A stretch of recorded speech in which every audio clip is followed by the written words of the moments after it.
3000 سال پہلے کا یروشلم کہ جہاں حضرت داؤد علیہ السلام کی وفات کے بعد ان کے بیٹے کو عظیم بادشاہت ملنے والی تھی، اور تاریخ میں آگے چل کر یہ بیٹے حضرت سلیمان بن داؤد علیہ السلام کے نام سے جانے گئے۔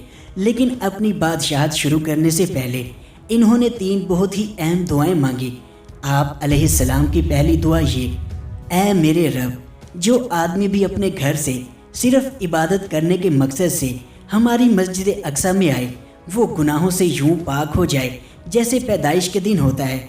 آپ علیہ السلام کی دوسری دعا کہ اے میرے رب، میرا فیصلہ آپ کے فیصلے کے مطابق ہو جایا کرے، اور ان کی تیسری اور مشہور دعا یہ تھی کہ اے میرے پروردگار، مجھے ایک ایسی سلطنت، ایک ایسی حکومت دے دے جو نہ تو مجھ سے پہلے کبھی کسی کو ملی ہو اور نہ ہی میرے بعد کسی کو ملے، اور اس دعا کے بدلے انہیں ایک ایسی سلطنت بادشاہت ملی کہ جسے سن کر آج آپ حیران ہو جاتے ہیں۔ آج ہم حضرت سلیمان علیہ السلام کے تخت پر ایک ایسی انفارمیشن دیں گے کہ جسے سن آپ سوچتے ہی رہ جائیں گے کہ کیا ایسا بھی ہو سکتا ہے، اور ایسی انفارمیشن سے بہت سے لوگ پہلے واقف بھی نہ ہوں گے، تو ویڈیو کو آخر تک ضرور دیکھیں۔ حضرت سلیمان علیہ السلام کے تخت کو ہوا اٹھایا کرتی تھی اور انہیں وہاں پہنچا دیا کرتی تھی جہاں آپ علیہ السلام چاہا کرتے، جیسا کہ قرآن و حدیث میں واضح ہے کہ حضرت سلیمان علیہ السلام کو اللہ تعالیٰ نے تمام چرند پرند، ہوا اور تمام دنیا پر حکومت دی تھی۔ تو سب سے پہلے آپ علیہ السلام اپنے تخت کو ایک اونچی جگہ پر رکھنے کا حکم دیتے۔ پیارے دوستو، آج ہم جب تخت کا نام سنتے ہیں تو نارملی ہمارے دماغ میں ایک بڑا لکڑی کا پھٹا آ جاتا ہے جس پر آج سے 50-60 سال پہلے لوگ بیٹھا کرتے تھے۔ لیکن آج میں آپ کو حضرت سلیمان بن داؤد علیہ السلام کے تخت کے بارے میں ایک ایسی انفارمیشن دوں گا کہ آپ دنگ رہ جائیں گے۔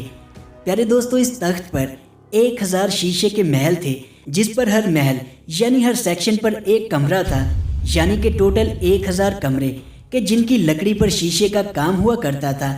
ان کمروں میں سے جو کمرے نظر آیا کرتے تھے وہ صرف 300 تھے، اور باقی کے 700 کمروں کو کوئی دیکھ نہیں پاتا تھا کیونکہ وہ پوشیدہ تھے۔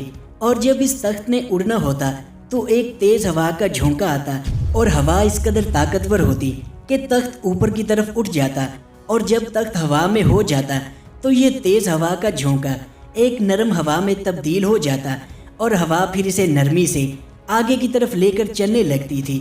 یہ ہوا اس کویل جیسا تخت کو اس قدر نرمی سے لے کر چلتی تھی کہ اگر یہ تخت گندم کی بالیوں کے اوپر سے بھی گزرتا تھا تو گندم کی بالیوں میں کوئی حرکت نہیں ہوتی تھی اور نہ ہی وہ ہلتی تھی، اور یہ تخت سلیمانی بالکل خاموشی کے ساتھ ہوا میں سفر کیا کرتا تھا، اور اس کی سپیڈ کی رفتار حضرت سلیمان کی مرضی کے مطابق سیٹ ہوتی تھی۔ اور یہ گندم کی بالیوں والی بات جسٹ ایگزامپل کے طور پر تھی۔ در حقیقت یہ تخت زمین کے اتنا قریب یا نیچے نہیں اڑتا تھا کہ گندم کی بالیوں کو ٹچ کرے۔ امام ابن ابی حاتم حضرت عبداللہ بن عمیر رضی اللہ عنہ سے روایت کرتے ہیں کہ وہ تخت آسمان کے نیچے کی ہر بلندی سے بلند ہو کر اڑا کرتا تھا۔ سلیمان علیہ السلام کے اس سفر میں انسان، جنات اور پرندے سبھی ان کے ساتھ ہوا کرتے تھے، اور حدیث میں آتا ہے کہ یہ تمام لشکر 100 فرسخ تک پھیلا ہوتا تھا۔ فرسخ ایک قدیم فاصلہ ناپنے والا یونٹ تھا، اور عام طور پر ایک فرسخ تقریباً 3 سے 3.5 میل کا ہوتا ہے، یعنی 4.8 سے 5.5 کلومیٹر تک۔ اور تخت سلیمانی پر جو لشکر موجود ہوتا تھا وہ 100 فرسخ تک پھیلا ہوتا تھا۔ یہاں سے آپ اس انتہائی بڑے تخت سلیمانی کا اندازہ لگا لیجئے، اور 100 فرسخ آج تقریباً 482 کلومیٹر کا فاصلہ بنتا ہے۔ اس تخت پر 25 فرسخ انسانوں کے لیے، 25 جنات کے لیے، 25 درندوں کے لیے اور 25 فرسخ پرندوں کے لیے ہوتے تھے۔ ایک دفعہ جب حضرت سلیمان علیہ السلام کا تخت زمین اور آسمان کے درمیان سیر کر رہا تھا تو اللہ تعالیٰ نے ان کی طرف وحی کی: اے سلیمان، میں نے آپ کی حکومت میں ایک اور اضافہ بھی کر دیا ہے کہ مخلوقات میں سے کوئی بھی جو بات کرے گا، ہوا اس کی خبر آپ تک پہنچا دیا کرے گی۔ ابن عباس رضی اللہ عنہ فرماتے ہیں کہ حضرت سلیمان علیہ السلام کا تخت سونے کا تھا، جس پر یاقوت، زمرد، موتی اور قیمتی جواہرات جڑے ہوئے تھے۔ تخت کے چاروں طرف شیر اور عقاب کے مجسمے ہوا کرتے تھے جو بولتے بھی تھے: اس تخت میں 7 درجے تھے اور ہر درجے پر بیٹھنے سے کوئی خاص علم یا طاقت ملتی تھی۔ سب سے بلند درجے پر خود سلیمان علیہ السلام بیٹھا کرتے تھے۔ حضرت سلیمان بن داؤد علیہ السلام کا تخت 1 ماہ کی مسافت صبح اور 1 ماہ کی مسافت شام میں طے کیا کرتا تھا۔ اس تخت سلیمانی پر 6 لاکھ کرسیاں رکھی جاتی تھیں، جس میں سلیمان علیہ السلام کے ساتھ اہل ایمان انسان سوار ہوتے تھے اور ان کے پیچھے اہل ایمان جن بیٹھتے تھے، اور پھر پرندوں کو حکم ہوتا کہ وہ اس پورے تخت پر سایہ کر لیں تاکہ آفتاب کی تپش سے تکلیف نہ ہو۔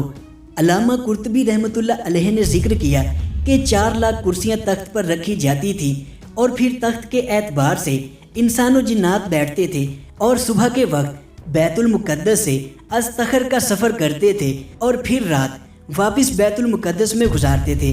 یہاں سے آپ اس تخت سلیمانی کی ہیبت اور قوی الجثہ وجود کا اندازہ لگا سکتے ہیں کہ یہ کس قدر بڑا اور پراسرار تھا۔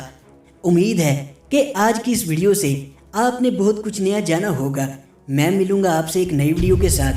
دعاؤں میں یاد رکھیے گا۔ اللہ نگہبان۔